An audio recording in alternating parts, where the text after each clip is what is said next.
Assalamualaikum warahmatullahi wabarakatuh, Lur. Hari ini suasana sedang hujan gerimis, Lur. Kita berada di gubuk.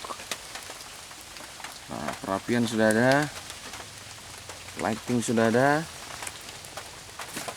Sambil menunggu reda, kita bertadabur dulu, Lur. Nah, seperti ini, Lur, suasananya. Seperti biasa, Lur, kita akan bertadabur sebuah karya dari Mbah Nun yang judulnya sudah sering kita bacakan, Lur, ya. Indonesia bagian dari desa saya. Nah, pada kesempatan kali ini kita akan bertadabur tentang chapter ke-12, yaitu Kiai Harus Seniman. Nah, ini bukunya, Lur. Bukunya sudah kita pegang, saatnya kita buka. Tangan kiri memegang ini, Lur. Tangan kanan lah. Cek, Lur, tak geledak ke cek, Lur. Iya ngelek. Nyekel tangan sitok. Apinya semakin borap, Lur. Nah, apinya semakin borap. Tambah panas. Bisa semu-semu ini, Lur, ya. Nyerong lagi berarti. Jadi pada pertemuan sebelumnya kita sudah bertadabur tentang Indonesia bagian dari desa saya yang membahas tentang pendidikan, Lur, ya. Sudah saatnya sekarang kita membahas chapter ke-12, Kiai Harus Seniman. Pada chapter ke-12 ini, Lur, diceritakan ada tokoh seorang kiai, kemudian ada santri yang mondok di pesantren tersebut. Kemudian terjadilah peristiwa yang berdampak pada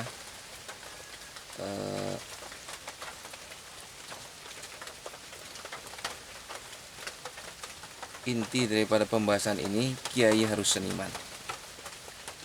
Nah, seorang kiai tersebut diceritakan di sini bernama Hammam Ja'far.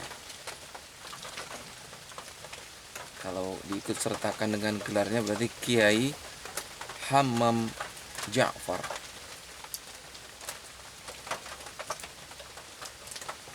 Nah, Mbah Nun dalam mengawali chapter ke-12 ini, Kiai Harus Seniman mengutip kata-kata dari seorang Kiai Hammam Ja'far tersebut. Ia berkata, seberapapun kadarnya, tetapi seorang kiai itu harus seniman. Sebab kalau tidak, paling jauh ia hanya akan jadi pegawai. Paling jauh jadi pegawai, maka seorang kiai itu harus seniman.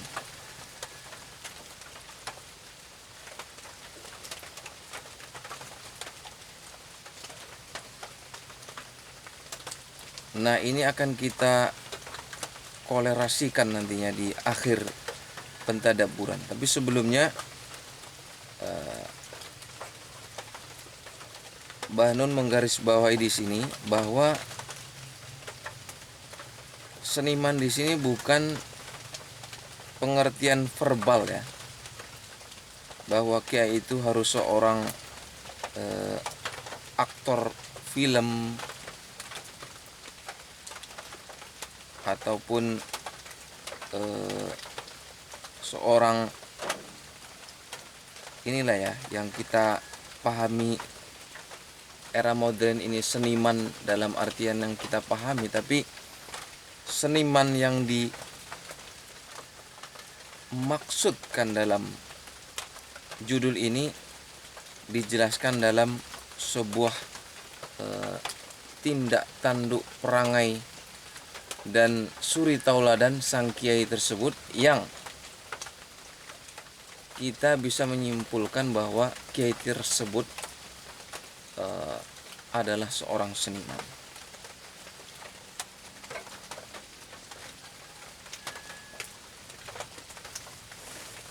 Kita tambah daun-daunnya dulu loh, biar mborap lagi loh.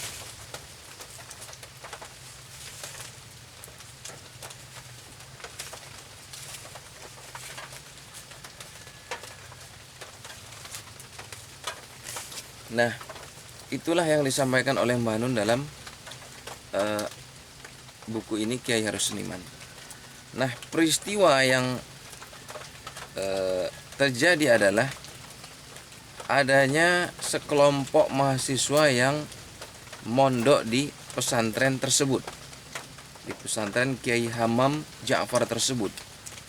Nah, dalam peristiwa tersebut ada beberapa mahasiswa yang komplain dengan kondisi, situasi, keadaan serta lingkungan yang ada di pesantren, yang menurutnya itu tidak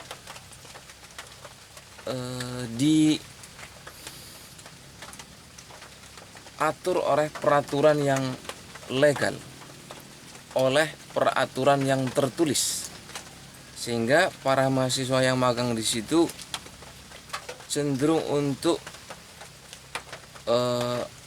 berbuat tidak sesuai dengan SOP lah, berdasarkan pemahaman sang mahasiswa tadi. Kemudian ketika berdiskusi juga, diskusinya itu mengalir kepada diskusi-diskusi yang cenderung jauh daripada nuansa pesantren yang dipahami oleh mahasiswa yang nyantri di situ. Jadi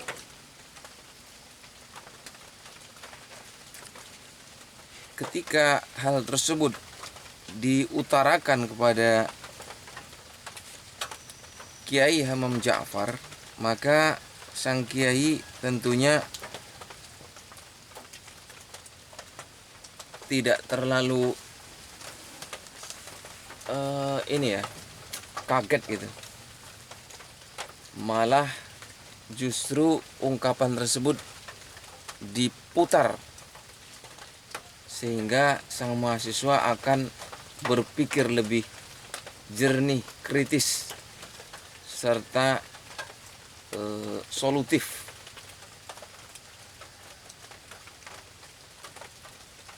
Gini peristiwanya loh.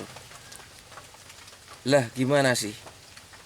Kata sang kiai, pondok ini bukan milik saya, melainkan milik siapa saja yang datang kemari. Mereka memeliharanya seperti memelihara dirinya sendiri. Mereka bikin peraturan sendiri, bikin schedule sendiri. Mereka semua adalah petugas keamanan. Mereka semua adalah subjek dan potensi yang menentukan baik tidaknya kehidupan di sini. Mereka adalah juga guru. Kami tidak mengajarkan atau mendidik apa-apa. Kita hanya saling tukar pengetahuan dan pengalaman, saling belajar. Yang penting bukan bagaimana kami mendidik mereka, bukan bagaimana seorang mendidik orang lain, melainkan bagaimana setiap orang mendidik dirinya sendiri.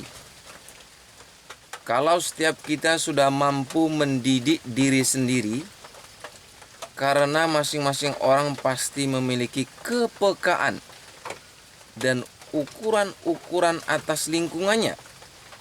Dengan sendirinya, pendidikan lingkungan akan tercipta. Nah,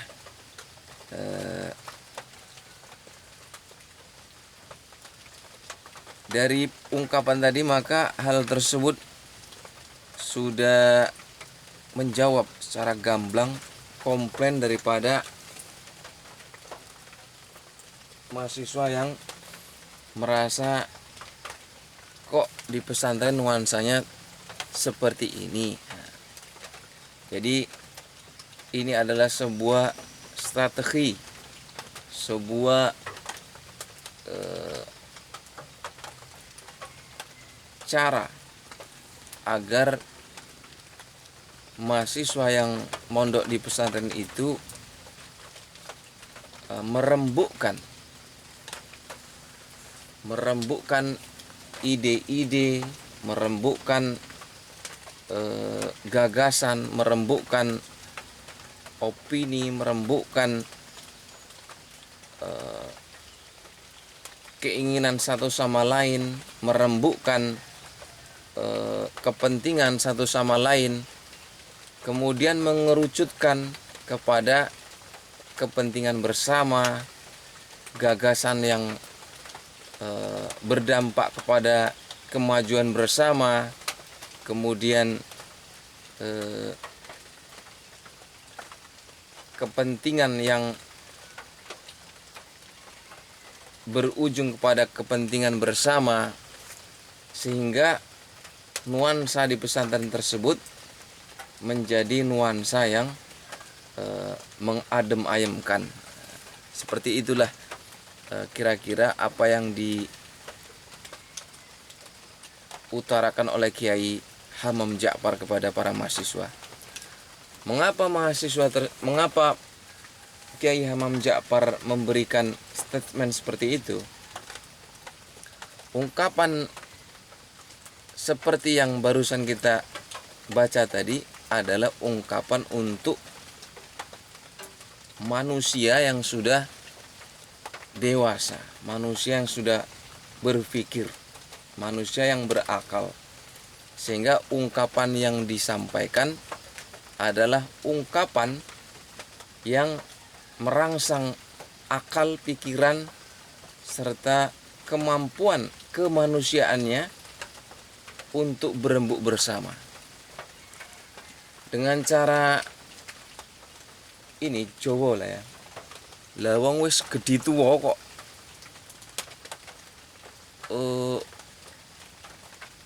ngono ae ora iso. Seperti itulah. Lah orang sudah mahasiswa, sudah ini besar kok merumuskan masalah tentang diskusi-diskusi yang liar, tentang peraturan-peraturan yang cenderung tidak ada, kok tidak bisa. Padahal tujuannya mahasiswa itu magang dan mondok di pesantren Kiai Hamam Ja'far adalah untuk tentunya mendapatkan nuansa yang berbeda, kok malah membawa nuansa yang ada di universitasnya misalkan. Nah, itulah Lur sebuah penguraian masalah yang lawan bicaranya itu adalah orang yang sudah inilah ya, berakal, orang yang sudah dapat berpikir dan memecahkan ide-ide yang dapat memunculkan solusi bagi mahasiswa tersebut. Nah, selanjutnya tentunya hal itu selaras ya dengan ajaran di dalam Islam.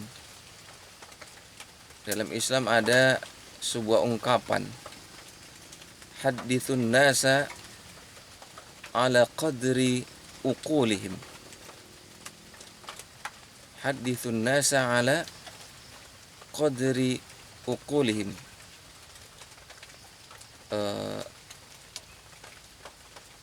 Ungkapkan sebuah perkataan kepada manusia sesuai dengan ukuran kemampuan akal mereka untuk mencerna kata-kata yang kita ungkapkan. Simpelnya, kalau lawan bicara kita adalah anak-anak, maka carilah kata-kata yang dipahami oleh anak-anak. Jika lawan bicara kita adalah manusia yang sudah akil balik, memiliki pikiran, akal, serta kepekaan, maka ungkapkan kata-kata yang dapat dipahami oleh lawan bicara kita. Nah, seperti itulah yang diterapkan Kiai Hamam Ja'far kepada para mahasiswa. Nah, tentunya hal itu kalau kita tarik ke era modern ini, tentunya tidak hanya kiai ya, tentunya masyarakat dari bawah sampai ke atas bisa mengcopy sebuah cerita yang disampaikan oleh Mbah Nun tadi untuk menyelaraskan kehidupan bersama. Nah, baik dalam masyarakat, dalam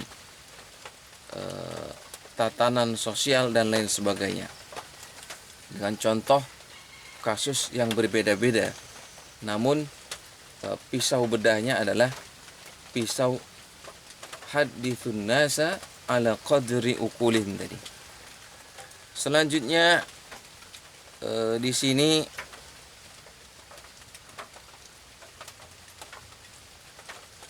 Mbah Nun menuliskan, Nur,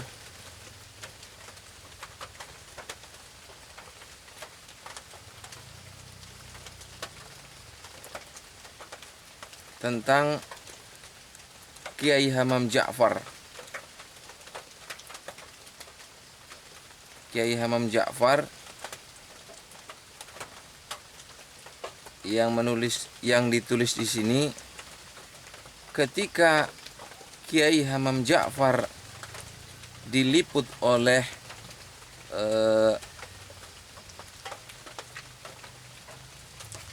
stasiun TV lah ya, dari Jerman, dari negaranya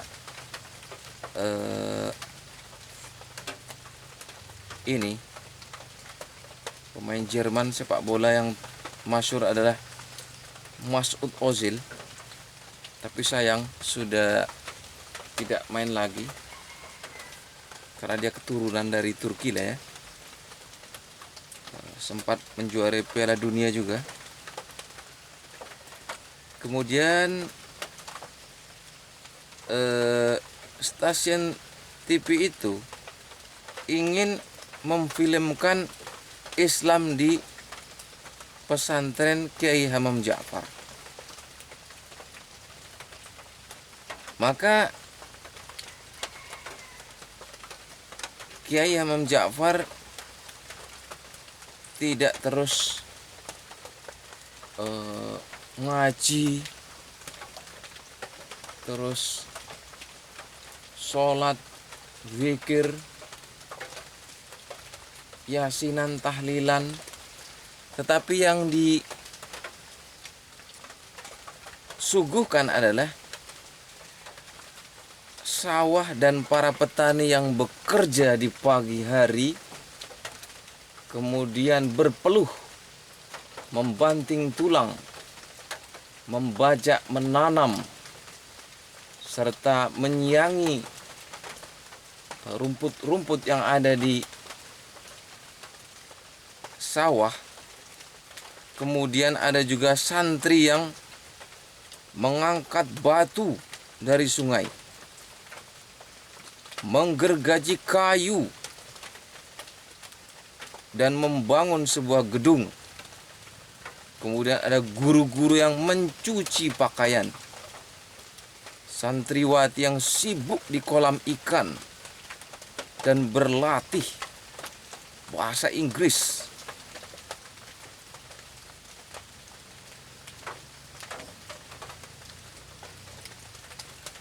Jadi sang kiai tidak memaparkan teks Al-Quran ataupun teks hadis Nabi, tapi memaparkan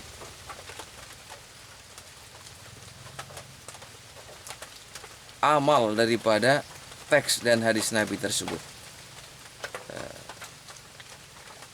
Sehingga di sini diungkapkan seperti ini.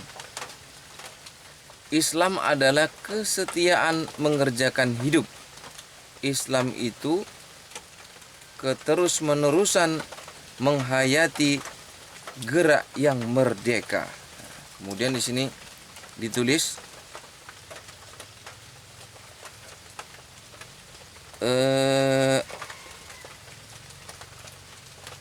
ya, itulah Islam.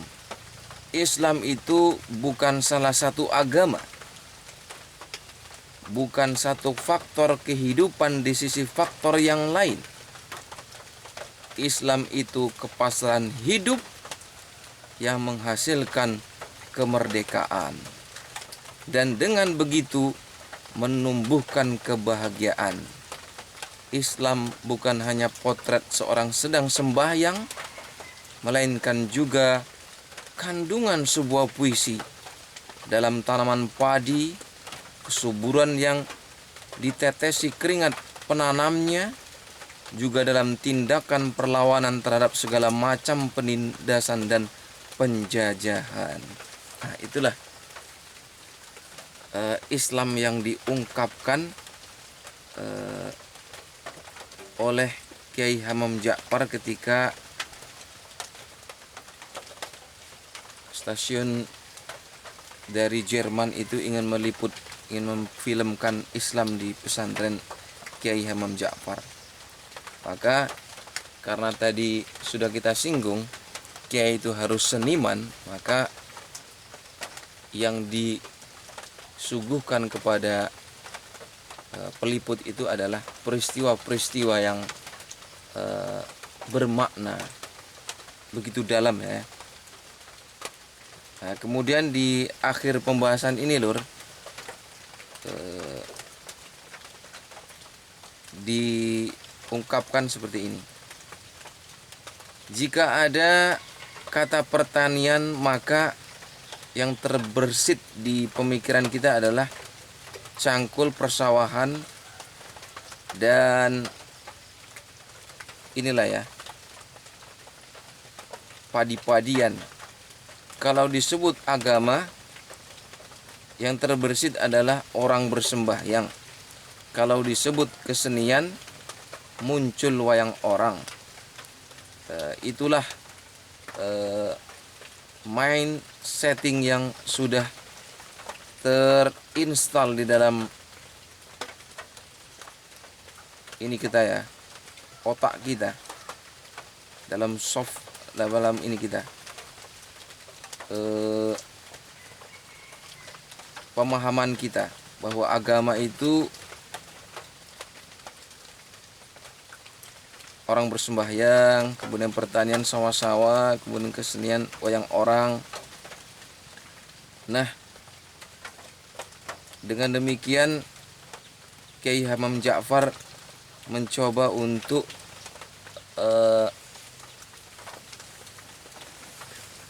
memaparkan sebuah mind setting ketika disebutkan Islam itu tidak harus orang bersembahyang, tetapi petani yang ada di sawah, kemudian para santri memotong kayu, mengangkat batu, membuat bangunan, para guru mencuci pakaian kotor, para santriwati sibuk ini berpidato bahasa Inggris. Nah, itulah paparan-paparan yang disampaikan oleh Kiai Hamam Ja'far. Nah, tentunya dalam chapter ke-12 ini tidak bisa diungkapkan lur ya secara menyeluruh lur ya, karena memang bertadabbur buku Bahanun ini saya rasakan tidak cuma sekali baca lur, kita harus lebih banyak baca. Kita baca di hari ini, kita dapat satu pentadaburan yang baru. Lah sesuk baca meneh, ya sesuk ya entuk meneh. Nah, begitulah yang saya rasakan di waktu-waktu yang telah berlalu itu ketika membaca buku Indonesia Bagian dari Desa Saya. Karena yang ditulis di sini lur, bukan sebuah kaidah baku yang harus ngene ya. Bukan halal haram, bukan seperti itu lur. Jadi kita bisa menuai banyak sebuah ini ya, hal-hal baru lur ya. Ya meskipun tidak ditulis lur di sini. Gini, tapi dari apa yang kita baca itu ada sebuah kesimpulan. Nah, kita ambil. Nah, itulah bedanya ketika kita membaca buku Mbah Nun ya. Ya, saya juga membaca buku lainnya tapi lebih cenderung kepada peristiwa halal haram, kemudian bid'ah sunnah, kemudian boleh tidak boleh. Nah, seperti itu lur. Nah, di sini tidak. Di sini ada ruang kita untuk mendapatkan pentadaburan yang baru lur. Nah, di akhir pentadaburan ini ada sebuah peristiwa tadi disebutkan bahwasanya kiai itu harus seniman. Kalau enggak paling poli tadi pegawai. Nah, itu sebuah hal yang sangat menggelitik bagi saya. Betapa peristiwa era 1979 dan 2025 ini begitu banyak yang berubah. Kata-kata tadi tentunya kata-kata yang muncul di era tahun 1970-an. 1970-an, 79, tahun 80 lah. Tahun 80 itu tahun-tahun dimana pegawai itu ya sangat inilah ya, mentereng dan penuh dengan ini peraturan-peraturan yang mengikat. Nah, untuk sekarang tentunya sudah berubah dari peristiwa tersebut ya. Dari Presiden Soekarno, Presiden Soeharto, tentunya pegawai di era Presiden Soeharto, manut kabeh. Era presiden-presidennya ya boleh. Tentunya ada perubahan yang mendasar ya. Jadi disebutkan kiai itu harus seniman, kalau tidak paling pol jadi pegawai. Maksudnya gimana? Maksudnya dia mau ini yang ditadaburi seperti ini loh endingnya. Yo mau manut tok ngono lho. Mau manut tok ora merdeka ngono lah. Penake ngomong. Nah, tapi kalau udah sekarang tentunya semuanya sudah seniman. Semuanya sudah seniman. Jadi alhamdulillah di era kontemporer ini semuanya sudah seniman. Dan itu perlu kita syukuri. Kiainya alhamdulillah sudah seniman, pegawainya ya wis seniman. Senimane wis tambah seniman. Wis tukang deres ya seniman. Kemudian apalagi lah. Pokoknya seni itu sudah sangat membaur dengan kita di era digital ini. Kalau ada jarum yang patah jangan disimpan di dalam peti lur. Kalau ada tutur kata yang salah, mohon kiranya dimaafkan dan dimengerti. Berhubung gini wis klotes lur, Kita sudahi dengan salam. Assalamualaikum warahmatullahi wabarakatuh, Lur.